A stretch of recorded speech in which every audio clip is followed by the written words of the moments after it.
All right.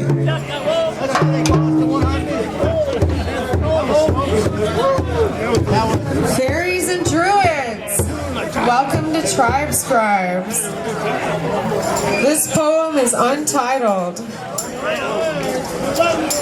Tattered traces of you through windows of glass, covered in eyelashes, swallowed in dark flashes forevermore.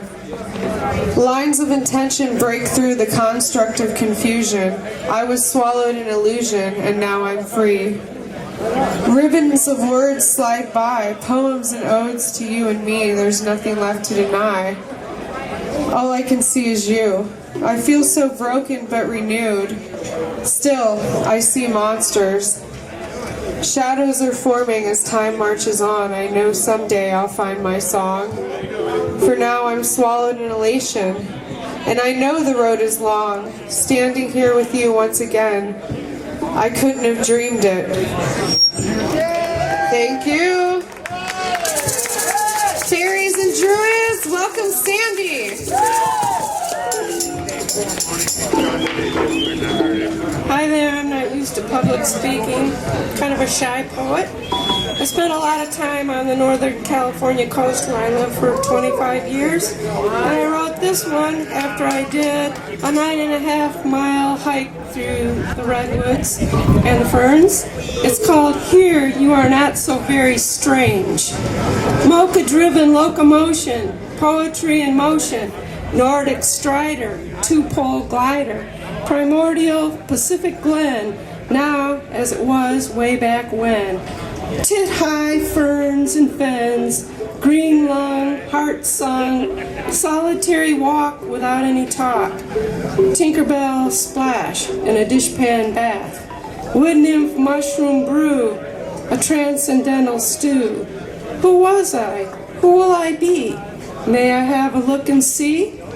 But the spirits say nay, 'tis not for thee, but for one who blessed be, we give you these. 3 spouts from a gray whale, the underneath view of an osprey tail, the bark of seals instead of dogs, the glimpse of the northern red-legged frog in the fog, and every plant you shall know by name. Here you are not so very strange, for you are the queen of the coastal range.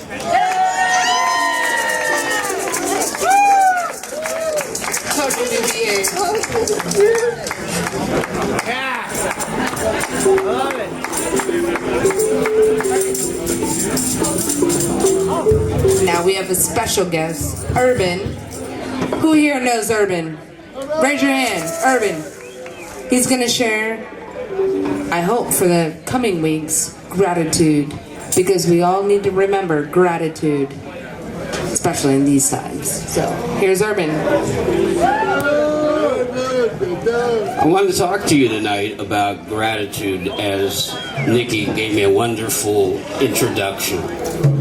And this story actually includes Tribal Tuesday group as part of it. So please listen up, and it's a lesson of sort about how gratitude can be used as a tool. Now this story starts at the Tucson Racket Club about 2 weeks ago, about 1 o'clock in the morning. I'm there for my pain management jacuzzi, and 2 young men come in, and they've just been at a strip club for like 18, 19-year-olds.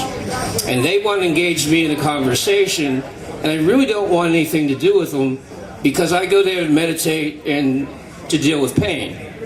But I see that we're on a collision course, so I go, okay, go with the flow. And as I'm talking to these young men, one was persistent in asking me how old I thought he was. And I said, I'm not going to answer that question because I don't care. I said, age is just a number, and it's irrelevant to me. But what I would like to know is, how do you operate? How do you think? And how do you process life? Now, if you want to have that discussion, I will have a discussion with you. Well, that ends up leading me into telling about 4 or 5 stories. And those life stories of mine include love, self-love, unconditional love, and gratitude, and how they all have impacted my life, and that those things were more important to me than a number. So now I've got this young man's, both of them's attention. And one guy said, you know, I've got this life problem I'm dealing with. Would you be kind enough to engage me in a conversation? Perhaps I think you could help me.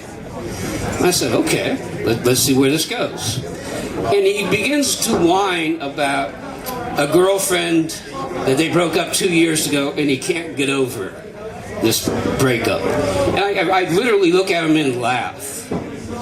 And I said, this is the problem that you're dealing with for 2 years and you want to talk about tonight. And I said, are you really sure that you want my advice? And he says, yes. And, you know, and I looked at him and I said, you just got to let it go. Your life will not change until you make the choice to make that change for you. And then he continues to tell stories and to whine. And I keep cutting them off. And I said, you're doing the very thing I told you just now not to do. If you really want to change, you may have to do this 1,000 times over. You may have to let it go again and again and again. You need to determine if you're going to have victory over this or not. Then I thought about it and I realized that this young man had used this breakup and he created this kind of weird life around getting people to feel sorry for him because he doesn't know how to handle the breakup. And as I'm telling him this about letting go, a second voice in my head appears, which I'm not sure if it was myself or I, but this other voice said, you know, Urban, you're telling this young man that you're going to have to sometimes maybe let go of a situation 1,000 times before you get victory. Know that very soon you are going to have to apply those own words in your own life, and you're not going to like it. Well, soon enough, somebody came in and crapped all over me, my life. And I was quite offended about this. And I kept on I recalled what I said to this young man about letting things go and letting things go. And I said over and over again, okay, I'm going to let this go, I'm going to let it go, but it kept on coming back, and my own advice wasn't working for me. And that had me a little bit concerned. So I took a real hard look at this, and I said, what's the root cause here? You know, and if this talk has a name, I would call it Getting to the Root. So something in action of someone has just really irritated me. And all the tools that I generally use to deal with life were not working for me. And I said, okay, this is really going to take a look way deep down in your side to get this answer. And I was still struggling with that answer and this tumultuous situation in my head last week when I came to the hut. And as I quietly sat here and dealt with the demons in my head, I had such an outpouring of love and gratitude. People came up to me that have never spoke to me. It was an off-the-charts wonderful experience. And what that did is it got me back to my center. And when I found my center, I found the truth. I was so upset at this person because they failed the expectations that I put on them. I had expected a person to be able to live at a much higher level than they showed me. So it wasn't that this person did me wrong, although they were not very nice to me.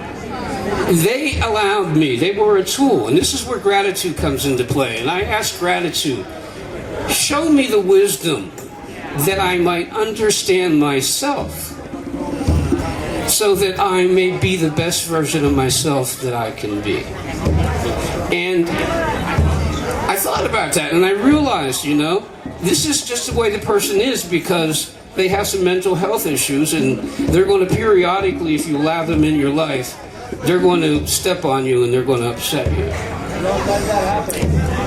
And Coming here last week cleared all that garbage out of my head and allowed me to see clearly and have a personal victory where I could learn to love myself and love my friend and accept my responsibility for bringing this shit on myself.